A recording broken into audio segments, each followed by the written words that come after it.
Sup everyone, welcome to another video, and man am I excited for this video. As you guys can see, I'm recording it live here, maybe just hopefully doing it in one take. There's a lot of things I want to talk to you guys about Hu Tao. It's really not discussed anywhere else because this is just not the kind of stuff you want to tell people when they're just starting off playing Hu Tao. But if you are thinking of taking this character to the next level, don't constantly just think about, oh, animation cancel. Well, yes, animation canceling is important. It's more important when and how you do it. Now, this is not just some fancy ass lingo to get you guys to kind of doubt how you're playing your Hu Taos. I mean, there's nothing wrong with just a simple jump canceling Hu Tao. I mean, like that.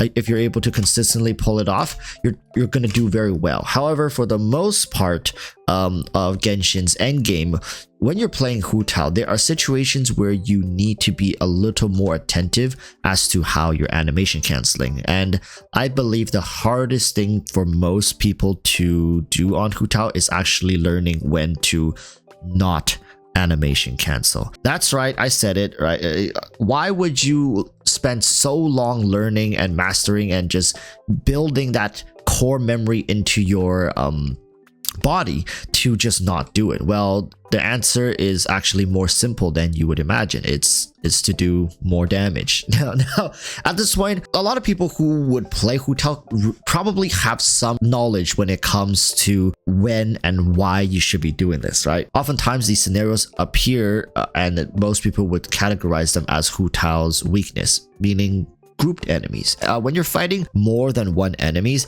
there are certain situations, doesn't mean you have to do it all the time, but there are certain situations where it's beneficial to you to skewer them, to go through both enemies. Like, let Hu Tao finish her entire charge attack. There are situations where this is important. There are situations where you need to maybe do it like one way, but on the way back you do a jump cancel. It's very situational, and today, hopefully by the end of this video, I will help you guys become more aware of these situational advantages where you guys can actually leverage a more laid back and hands-off playstyle. Now, don't get this wrong, Hu Tao for 90% of the time is going to be used in single target fights. That's where she excels at. But for those 10% of the situations where you still want to run Hu Tao, this is a very important, I mean, not even a technique, it's a very important way to be aware of her strength and weaknesses. And sometimes you need to leverage her weakness and make it into a strength, if that makes sense. Right now, before we get into it, I just want to say this is by no means me trying to say Hu Tao is a great AoE DPS or she outperformed others. It's just that for people who truly loves to play this character, you should know this. All right, so very simple, a technique that most people, I don't even know what people call it. I call it just skewering. It's quite literally, you take this and you just go through the enemies. Now, this is actually very easy to do for most people, but a lot of the times you have to position yourself into a skewer. Now, for people at C0 for Hu Tao are not going to like this very much because you're going to have to dash cancel it to set yourself up sometime. Because let's say there are 3 enemies in front of me, 1, 2, 3, right? And I go in, you don't want to do this, run over here and then activate your skill and try to skewer them because enemies are constantly moving as well. I don't know why I pressed the elemental skill. Now I'm just going to waste it. It's going to time out. But yeah, the scenario is 1 here, 1 here, 1 here. It's not often you'll have these kind of perfect spawns, but you'll often have monsters spawning like all around you, or 2 in front, 1 behind you. A lot of these scenarios, like, what are you going to do? You're going to just wait until they get into the perfect position? No, you animation cancel into the right position. In this particular scenario, 1, 2, 3, and I'll throw some examples on screen if I could find it. A great one is actually her test rounds. In fact, I suggest everyone to go into the Hu Tao test runs and actually practice your animation canceling into a skewer. It's probably the most important advanced technique I want everybody to be able to pick up, because if you're using Hu Tao in Overworld, or if you're using Hu Tao consistently in Abyss, you cannot escape the likelihood of needing to use this technique. It's not always going to be just bosses in Abyss 12. There are scenarios where multiple enemies start appearing for both chambers. For example, a good one is this time round for Chamber 2. First half, second half, you have multiple enemies. What are you gonna do? You have to be able to consistently ooze out more damage with skewering. That's just as simple as it can get. If you don't want to learn this technique, it's fine. It can come intuitively after many, I would say, weeks of playing Hu Tao. You would start to see it. Now, the nuance of this is not simply just dash cancel to line up your skewer. Sometimes you have to jump cancel to cancel a certain bad directional skewer. Let's say you can have the perfect lineup, but because there's this one enemy that is offset a little bit to your left, Hu Tao is going to target that enemy and try to dash left. Being able to cancel that on the spot to reposition yourself for a skewer is also important. That's why I'm telling you guys, when you see the opportunity for a skewer, you should take it. But Hu Tao and also the AI targeting system might not always prefer to go for the perfect skewer. That's where animation canceling and situational awareness comes in. Being aware that skewering through enemies is not necessarily a bad idea.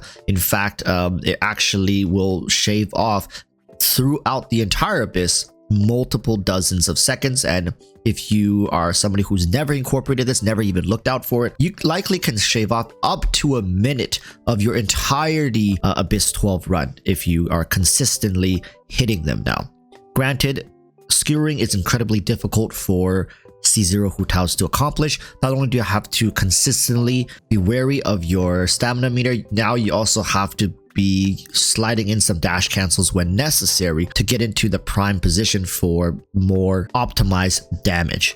Now, for people who have C1 Hu Tao, this should be fairly easy to incorporate into your rotations without really having to mess up your stamina gauge.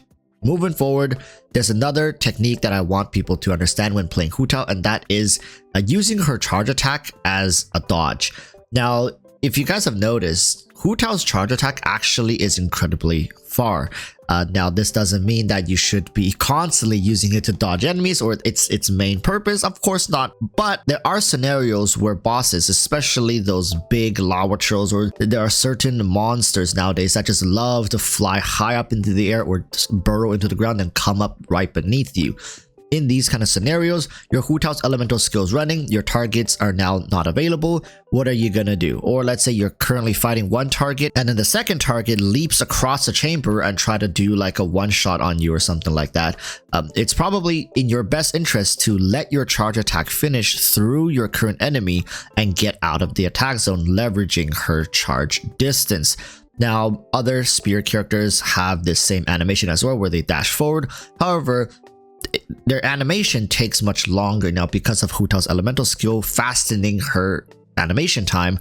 This makes it an incredibly powerful tool to dodge out of lethal hits. Now, if you incorporate this on top of having a shielder, you are likely going to have a very healthy Hu Tao. This is definitely more useful for people who are running subpar shielders like Toma, like Noelle, like Yanfei, whose shields are just not as potent as, let's say, a Zhongli, right? You can run any shielder who, let's say, if you take a couple hits, shield's gonna break. So sometimes maybe you want to leverage that hit for another situation. You don't want to just take hits for free from easily dodgeable situations. So that's why using her charge attack to dodge lethal damage is going to be one of the crucial skills that I think all Hu Tao players should just incorporate immediately into their playstyle. Now, this pretty much sums up what I have to say about Hu Tao at a more advanced level. There are a couple more things that I do have to talk about her, but I don't want to cram them all into one video. This video is going to become 30 minutes. If you guys want to know more,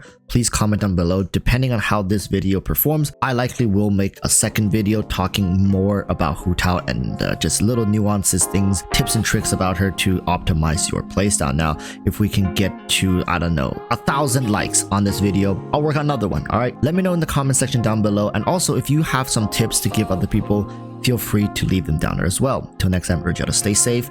Peace, bye.